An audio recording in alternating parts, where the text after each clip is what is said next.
The Hajime no Ippo manga is one of the longest running mangas that I'm aware of. With over 1,500 chapters, the first chapter came out over 35 years ago, and it's still releasing to this day. As a fan of the series, I've always been interested in the source material, and there's no better way to start than with the very beginning of Hajime no Ippo. Of course, we start out with our main character, my dog, Ippo. He's in class at the beginning of a new semester, and he gets invited to head out to the movies with some people in his class so everybody else can get to know each other. But Ippo's gotta turn it down. He wants to go, but he's gotta go help his mom out at the family boating business. They all say they understand, but as soon as they close the door, they start talking crazy behind his back, saying that, oh, he refused their invitation last time and it just pisses him off so bad. Genuinely a trash reaction to somebody having work to take care of. If he just said, nah, I ain't really feeling it, I don't like movies or whatever on some random shit, I could understand why they be mad, but my man's got work. On his way home, Ippo gets stopped by these 3 bullies, led by Umezawa, or as I like to call him, King Doodle Shirt. Now King Doodle Shirt over here kicks Ippo down the hill, saying that he smells like worms, he smells like trash. Him working at his family's business is stinking up the whole school, and honestly, they're tired of it. They start absolutely whooping on my mans as from the side, a stranger is running by. Ippo's there on the ground, bleeding intensely, but to make matters even worse, King Doodle Shirt says if Ippo smells this bad, then his mom must smell even worse. It's one thing to talk about Ippo, but talking about his mom's right to his face is crazy. He has this completely different look in his eye, but seeing King Doodle Shirt stare him right back down, he backs off. Ippo gets kicked in the gut, but is caught by somebody. That same stranger from just 2 seconds earlier. He feels sympathy for Ippo and the situation that he's found himself in. Honestly shocked because these guys seem mad weak. Of course, the 3 Doodle Shirts rush him for trying to talk crazy, but this stranger completely embarrasses him. Instead of inflicting any type of pain, he just shows off the pure difference in speed and skill between them, taking the buttons off of their shirts in the midst of their attacks. They were all attacking them at once, and through one attack, he took out all the buttons across their uniform. And seeing somebody so much stronger than them being faced by somebody they're not easily able to overpower, they all run away. At first, Unc over here was just gonna leave Ippo, but he's got a good heart. He can't just leave him here on the ground this badly injured. So he brings him back to his gym, and hours later, when Ippo wakes up, he realizes he's in a boxing gym. He's impressed with everything at first, but Unc just tells him to head right home. He does hate people who pick on the weak, but he can't stand somebody who lets himself get bullied without seeking any change. At a complete loss for words, Ippo just walks away with the insults from before ringing through his head as he just cries. But once again, seeing that Ippo is this frustrated enough to cry, Unc draws a picture of King Doodle Shirt, taping it up to the punching bag for Ippo to release his anger out on. After a little bit of convincing, Ippo throws his first punch, but that was straight trash. Embarrassing. Terrible. But after a little bit of advice from Unc, Ippo throws his first real punch, sending this sandbag flying. As a first punch, this is crazy, and feeling blood flying across his face, Unc is stunned. He checks Ippo's hand, and sure enough, his knuckles are all bloody, a telltale sign of a naturally strong puncher. He takes him to the back room to fix his hands up, but upon further inspection of his body, Unc realizes that Ippo is actually mad strong. Ippo explains that this is all the work from the boating business, probably building himself up without him even knowing it, and Unc just tells him that he's got a natural punch. If those guys try and pick on him once again, he should be able to beat them up, even if it's 3-on-1. But Ippo has no type of confidence. He says he's always been the person who got picked on. He's never put up a fight before, and if he tried, he'd just get whooped on in return. But Unc brings up an example saying that Mike Tyson used to be the same. He was picked on as a little child, but once these kids killed a pigeon that he was taking care of, he just saw red. And that time was when he first noticed his incredible punch, which ultimately was the catalyst for his transformation, being reborn as this super worldwide champion. Unc has to go out and head on his road work, but he hands Ippo a collection of Mike Tyson knockouts. And before Ippo can even truly realize what's going on, Unk had already left. The mention of Mike Tyson was completely cut from the anime as far as I know. I'm sure it was for copyright reasons, but this completely threw me off guard. I'm pretty much blind when it comes to the differences between the manga and the anime, so it'll be interesting to notice and to point out as I see them and as they arise in the story. That night, by the time Ippo makes it back home, his mom is shocked to see that he's all beaten up and bruised. She already knows that he's probably having trouble making friends because he's always working, but Ippo's denying it flat out. He just goes on about his work in order to try and be as helpful as possible, and we get to see some of Ippo's positive attitude towards work, even though it's holding him back in other parts of his life. He finishes loading the boat, but before they head out, Ippo's mom tells him to stay at home. She appreciates the help, but at the end of the day, he's still a student. He should go and leave all the work responsibilities to her. As they head off, Ippo can't stop thinking about the insults from earlier, saying that if he were stronger, he would have been able to stop him from saying those type of things. But because he's so weak, he wasn't able to protect her image. As he heads home, he puts in that tape of Mike Tyson, and while watching it, he's amazed at Unk's story, that Tyson wasn't always this strong. Looking at Tyson on this TV, Ippo wonders for the very first time how it feels to be strong. The next morning, we see Unk doing some road work when, out the cut, Ippo pulls up. He thanks him for letting him borrow the knockout collection, and he calls Unk by his actual name, Takamura. He's confused because he never told Ippo his actual name, but Ippo ended up seeing Unk in this boxing magazine, and turns out this is around the time when Unk became the rookie king, so he made his debut in boxing not too long ago. Ippo's gassing him up, calling him amazing, all types of stuff, as Unk is beginning to feel a little embarrassed in front of Ippo like this, beginning to walk off, but Ippo just says he wonders if he could become a boxer too. You could tell Ippo's mad nervous trying to say this, but Unk just walks up saying it's great. People come in all the time to the gym to try and improve their physique or just, build up some strength, self-defense, all types of stuff. He should sure try it. He's the perfect archetype, and he's already got the build for it. But that's not exactly what Ippo was talking about. He wants to know if he could go pro. And hearing this, Unk grabs him by the collar.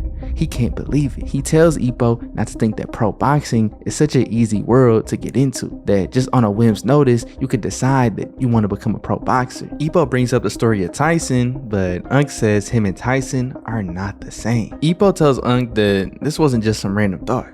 He's genuinely thought about it and wants to take boxing serious and learn how to get into it. Thinking about all of his pain and lack of self-confidence within himself to the point where he can't even protect himself or somebody that he truly loves, he begins to cry, asking Unk with tear-filled eyes, how does it feel to be strong? Presumably never confronted in depth by somebody like this, Unk just walks off, telling them to watch closely. He kicks this tree, locking in, throwing a bunch of punches, and afterwards, it turns out he grabbed a handful of leaves in the process. Ippo is stunned because he couldn't even see what was going on, but Unk just tells him that if he wants to take boxing serious, then at the very least, he should do this. If he could do what he just did and grab 10 leaves, then Unk will agree to teach him boxing. As Unk runs off, he's thinking to himself that it's best that Ippo give up. He does have a natural punch, but once again, he doesn't really have the attitude for the pro boxing world. Back over with Ippo, he sees a leaf falling down and grabs it, starting to get a little confidence that he might actually be able to do this. He's remembering the advice that Unk gave him earlier,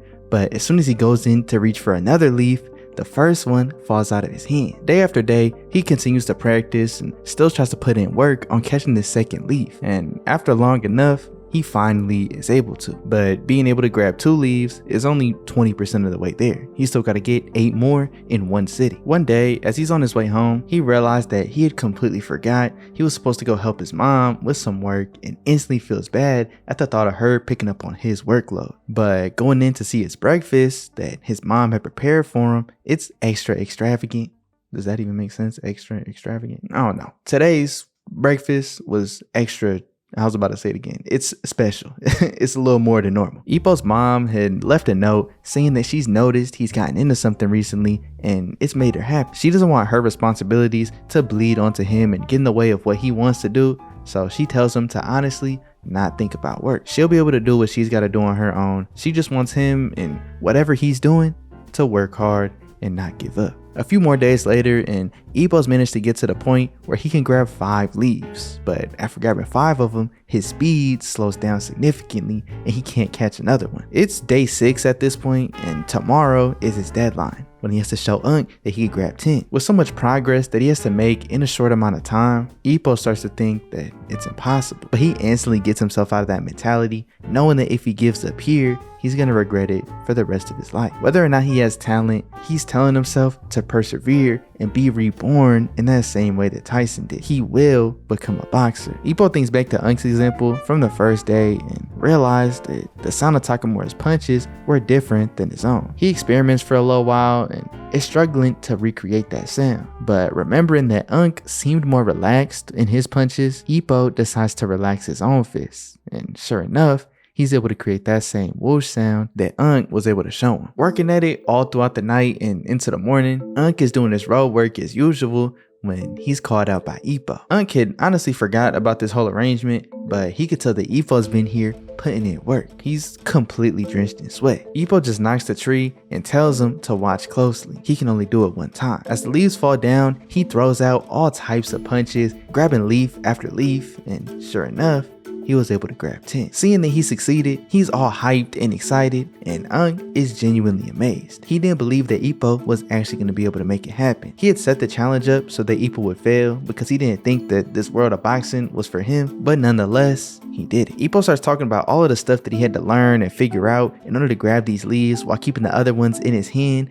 and how to increase his speed without losing accuracy, all types of stuff. And Unk can't help but be impressed. He just tells Ippo that he's got a nice jab. Finally learning the terminology, Ippo's hype train continues as he begins throwing jab after jab, and Unk can't help but realize how odd of a situation he's in. He says that at the very least, Ippo could turn out to be a funny boxer to have in the gym, so he'll take him in. He puts up his hand and Ippo's starting to throw jabs over and over and over.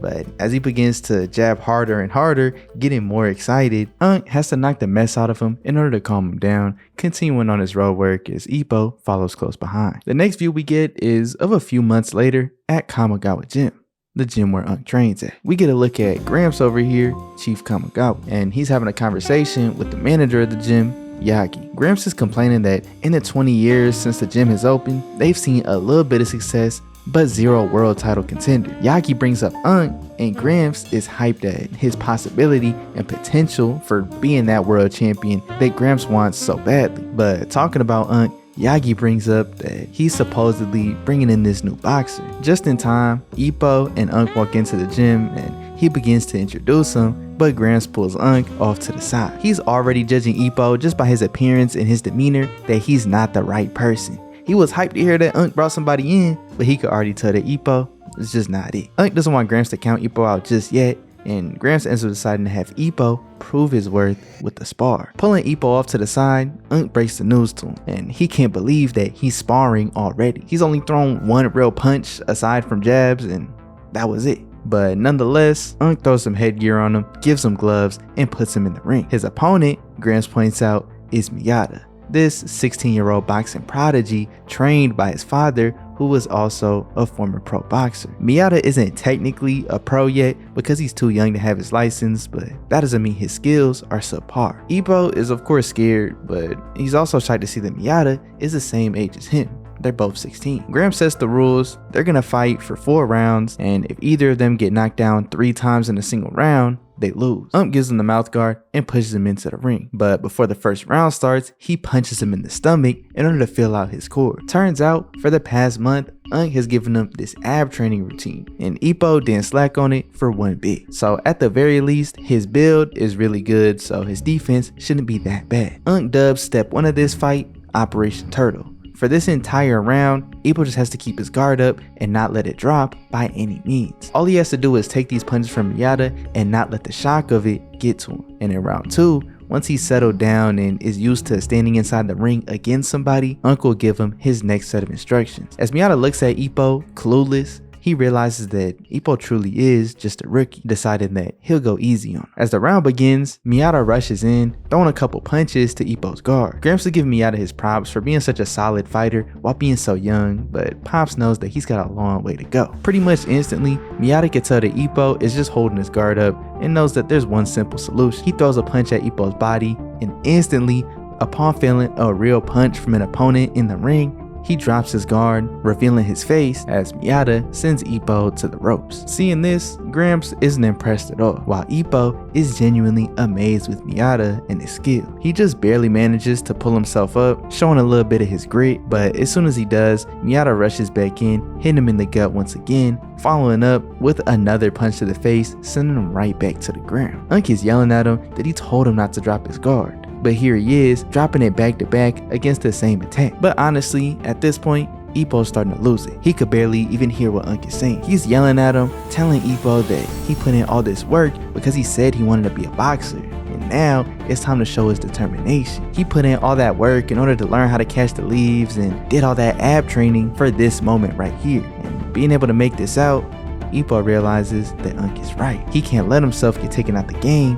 that easily. He's well aware that he's been knocked down twice, but he promises he won't let it happen again. Miyata rushes right back in, starting to punch him continuously.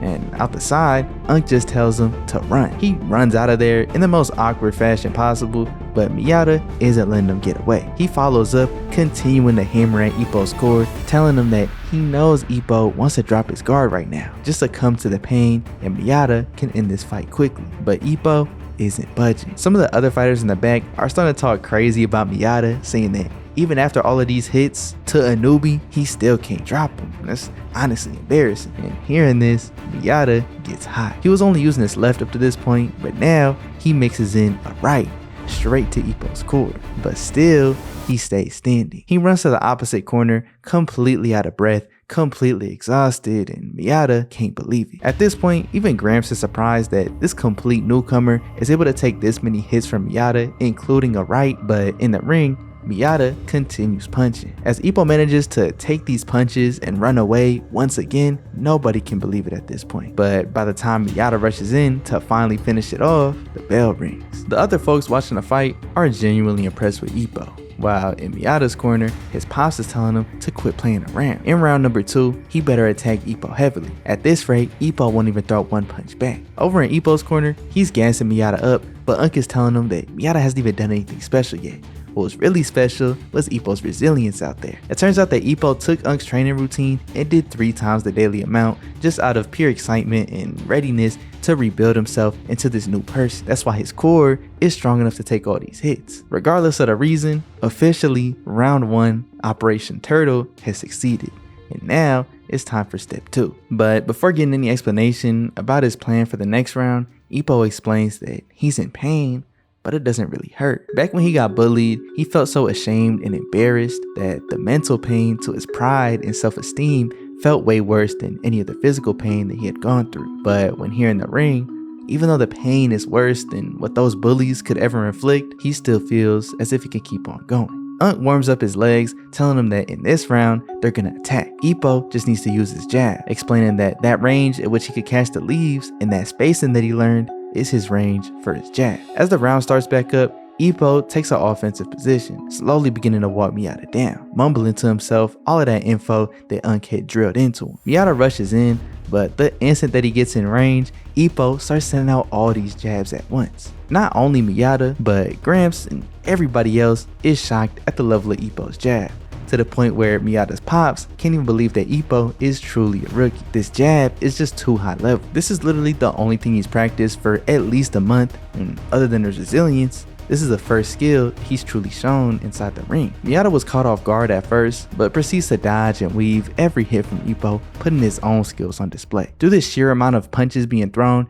Ippo manages to get Miyata into the corner, and seeing this opportunity, Unk yells at him to use his right, but when he tries, he completely misses, loses balance, and goes crashing to the floor. Gramps is going on an emotional roller coaster at this point. That jab really got his hopes up, but that right was pitiful. Unk has to remind Ippo what he taught him at the punching bag, reminding him to step in and twist his waist in order to generate more stable power. As Ippo locks back in, continuing to mumble all of these tips and tricks from Unk, right back to himself. He goes into throwing all these jabs once again, but he still hasn't even been able to get a single one to connect. Miyata's specialty as a fighter is his defense and his quickness, so there's pretty much no chance that Ippo will be able to land a clean punch like this. Miyata has just got way too much experience. Judging from the length of the round so far, he's able to tell that Ippo should be slowing down by now, and just as he thought, Ippo's thinking to himself that his arm is getting awfully heavy. He pulls back for just a second and Miyata starts to take advantage of it, but Ippo perseveres, saying that he won't stop. He surprises Miyata and Ippo is able to catch him off guard and push him up against the ropes once again, finally setting himself up for another right. This time, listening to Unk's advice, it connects and he completely punches through Miyata's guard, setting himself up for a clean follow. Everybody knows that Miyata's wide open right now and Ippo just has to land one good one in order to prove that he belongs here. But as he throws, Miyata just barely dodges and the bell for the second round rings. They head back to their respective corners and Unk tells Ippo that he's done a good job. Now, it's time to use the guard from the first round and the offense techniques from the second round combined into the third. When the bell rings, Ippo starts out mixing his jabs with his left and his straights with his right, putting together these little 1-2 combos. And though he's caught off guard for a second, Miyata is able to get right back into his rhythm. Unk could tell that Miyata's being patient, looking for something, and in the ring, he shows it. He sneaks in a clean right to Ippo's face, sending him flying back, following up with a hook to his jaw, easily putting him to the ground. Now, a clean hit to the jaw is sure to make any opponent fall, but Ippo, shaking his legs, wills himself back into a standing position, which shouldn't even be possible. He's just over there muttering these instructions to himself over and over, and Miyata is genuinely shocked at what he's seeing. He lands another hit, sending him crashing to the ground once again, but Ippo is able to get right back up. If he couldn't believe it before, Miyata definitely can now. Ippo is responding, still at full power, and Unk is telling him to push on and on, knowing that if he gets downed again, the fight's over. They head into a pretty neck and neck exchange as Ippo was just telling himself that he won't fall. He's here to prove to everybody, but most importantly himself, that his determination to become a pro boxer is real. Upset at the fact that Ippo won't fall, Miyata rushes in to finish it. A clean hit to his right was sure to knock him over, but Ippo swings his body back into a standing position, charging right back in. This spar is only getting more and more intense and heated as they continue to exchange back and forth. Miyata is genuinely pissed at this point, and Unk can tell what he's about to go for, but Ippo's in no state to listen to any instructions right now. He sends out a right, but Miyata pulls out his counter, his special move, and upon impact, Ippo tries to stay up, but is sent straight to the ground, with the only thing on his mind being that he will become a pro boxer. This was different, bruh. This was different. I'm not used to making manga videos. Obviously, this is my first time doing it. So let me know if y'all enjoyed it. I can't make Ippo anime videos anymore. They getting copyrighted, taken down. That's just how it is. And honestly, I can't watch the show knowing that I can't make videos on it anymore. It's a weird feeling. I don't know. So I'm gonna try and go into the manga. I got a ways to catch up. I wasn't sure if I wanted to pick up right where I left off or not. I don't know what I'm gonna do. But these videos seem pretty quick to make. So I'm gonna sprinkle them across this channel for this series and for probably a new series or two. I don't know. I'll fill it out. I'll see how it is. There are series I want to touch on, but making anime videos just take longer, and these are a little more chill, a little more laid back, a little easier to make, so I'm just having fun on here. As for the manga itself, even while reading it back, knowing what's gonna happen, I think experiencing it through its original source material, really just in a different medium, it's feeling like a whole new experience in itself, right? I haven't watched this show, or at least this part of the show, in